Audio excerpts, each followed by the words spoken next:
హైదరాబాద్ బాలానగర్ లోని MTAR technologies limited కంపెనీలో BRS party ఘన విజయం సాధించింది. ఈ ఎన్నికలలో బీజేపీ ఎంపీ రఘునందన్ రావుపై మాజీ మంత్రి శ్రీనివాస్ గౌడ్ గెలిచి భారత్ ట్రేడ్ యూనియన్ అధ్యక్షులుగా ఎన్నికయ్యారు.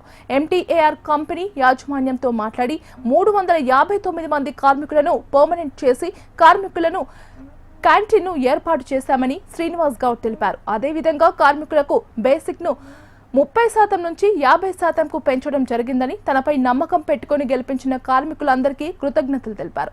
ఎంతో ప్రేమతో మీరందరూ కష్టపడి నేను రాకపోయినా పని ఉన్నప్పుడు వస్తాడు, పని చేయిస్తాడు. మా జీవితాల్లో ఖచ్చితంగా ఒక వెన్నెల ఉంటుంది, ఒక భరోసా ఉంటుంది. ఆ ఏమైనా విషయాల్లో మమ్మల్ని చల్లగా చూసుకుంటారని చెప్పి ఎంతో నమ్మకంతో మీ అందరూ గెలిపించినందుకు మీ అందరికీ హృదయపూర్వక ధన్యవాదాలు.